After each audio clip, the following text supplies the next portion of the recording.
Hello, നമുക്കിന്നൊന്ന് പുറത്ത് പോയിട്ട് വന്നാലോ? ഇറങ്ങുന്നതിന് മുമ്പ് ഒരു കുപ്പി വെള്ളം മസ്റ്റായിട്ട് കൈ വെച്ചേക്കണം കേട്ടോ.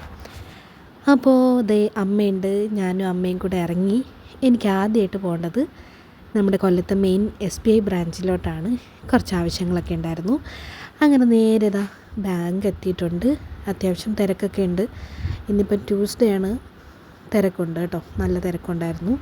അങ്ങനെ ഞങ്ങൾ ടോക്കണൊക്കെ എടുത്ത് അവിടെ ഇരിക്കുകയാണ്. കുറച്ച് കഴിഞ്ഞപ്പം നമ്മുടെ ടോക്കണായി, കാര്യമൊക്കെ കഴിഞ്ഞു. അപ്പോഴേക്കും എനിക്ക് വിശന്നു കേട്ടോ. ഒത്തിരി സമയമൊന്നും ആയിട്ടില്ല, പക്ഷേ എന്തോ എനിക്ക് നല്ല വിശപ്പായി. പ്രഗ്നൻസി പരമായി വന്ന മാറ്റങ്ങളൊക്കെ ആയിരിക്കാം. കുറച്ച് സമയമാകുമ്പോഴത്തേക്കും എനിക്ക് വിശക്കും. അങ്ങനെ ഞാൻ നേരെ കോളേജ് ജംഗ്ഷനിലുള്ള ലക്ഷ്മിയുടെ വെജ് ഹോട്ടലിലോട്ട് വന്നു. എന്നിട്ട് നല്ലൊരു മീൽസ് കഴിച്ചു. കുറേ നാൾ മുമ്പ് കഴിച്ചിട്ടുണ്ടായിരുന്നു, തെറ്റില്ല എന്നും പറഞ്ഞായിരിക്കും കയറിയത്. പക്ഷേ അങ്ങനെ തന്നെ സംഭവിച്ചു. നല്ല ഊണായിരുന്നു, നന്നായിട്ട് കഴിച്ചു. പക്ഷേ എനിക്ക് വീണ്ടും നമ്മൾ ഇറങ്ങിയ സ്ഥലത്ത് തന്നെ വീണ്ടും വരണം കേട്ടോ. എന്ന് വെച്ചാൽ നമ്മുടെ SBI ബാങ്കിൻ്റെ അടുത്ത് തന്നെ എനിക്ക് വീണ്ടും വരണമായിരുന്നു, ചെറിയൊരു ഷോപ്പിങ്. അങ്ങനെ ഞങ്ങൾ നേരെ നമ്മുടെ സുപ്രീമിൻ്റെ super മാർക്കറ്റിലെത്തി.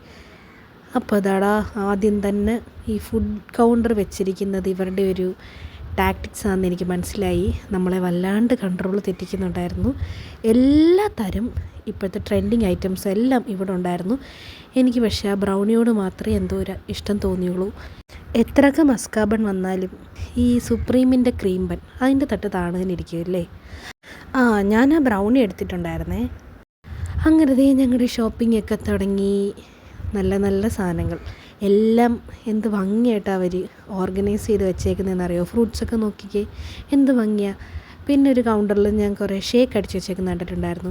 Avocado shake, custard apple, പിന്നെ ചിക്കു ഷേക്ക്. അതിലൊരു ചിക്കു ഷേക്ക് ഞാൻ എടുത്തിട്ടുണ്ടായിരുന്നു, നല്ല ടേസ്റ്റായിരുന്നു. ആ തണുപ്പോട് കൂടി കഴിക്കാൻ നല്ല ടേസ്റ്റായിരുന്നു. പിന്നെ ചീരയൊക്കെ നല്ല ഫ്രഷ് ആയിട്ടാട്ടോ ഇരിക്കുന്നത്. ഇതൊരു ഉച്ച സമയമാണ്, എന്നിട്ടും നന്നായിട്ട് നല്ല ഫ്രഷായിട്ട് എല്ലാ സാധനങ്ങളും ഇരിക്കുന്നുണ്ട്. ഈ പെർസിമൺ ഫ്രൂട്ടിനെ അറിയാമോ? ഞാൻ ഇതിനു മുമ്പ് ഒരു വീഡിയോ ചെയ്തിട്ടുണ്ടായിരുന്നു, ഷോർട്സിൽ കിടപ്പുണ്ട്. കാണാത്തവരൊക്കെ കണ്ടു നോക്കുക കേട്ടോ. അങ്ങനെ ഞങ്ങളുടെ ചെറിയ വലിയ ഷോപ്പിംഗ് കഴിഞ്ഞിട്ടുണ്ട്. അങ്ങനെ കൗണ്ടറിലോട്ട് പോവുകയാണ്.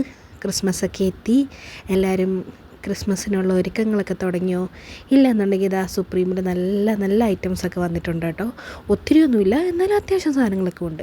അങ്ങനെ അമ്മ ചെറിയ വലിയ ബില്ല് കണ്ട് ഞെട്ടിയിരിക്കുകയാണ്.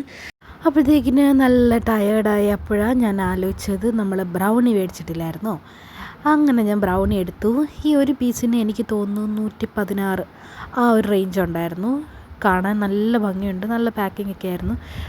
കഴിച്ചപ്പോൾ ഞാൻ കുറച്ച് ഫ്ലേക്കി ആണെന്നാണ് വിചാരിച്ചത്, പക്ഷേ അല്ല, നല്ല ചൂയി ആയിരുന്നു. ഭയങ്കര ടേസ്റ്റായിരുന്നു. ഒന്ന് ട്രൈ ചെയ്യാം കേട്ടോ എല്ലാവരും. അപ്പോൾ ഇന്നത്തെ വീഡിയോ ഇത്രയേ ഉള്ളൂ. വീഡിയോ ഇഷ്ടമായെങ്കിൽ എല്ലാവരും ലൈക്ക് ചെയ്യുക, ചാനൽ സബ്സ്ക്രൈബ് കൂടെ ചെയ്യണേ. Okay, by.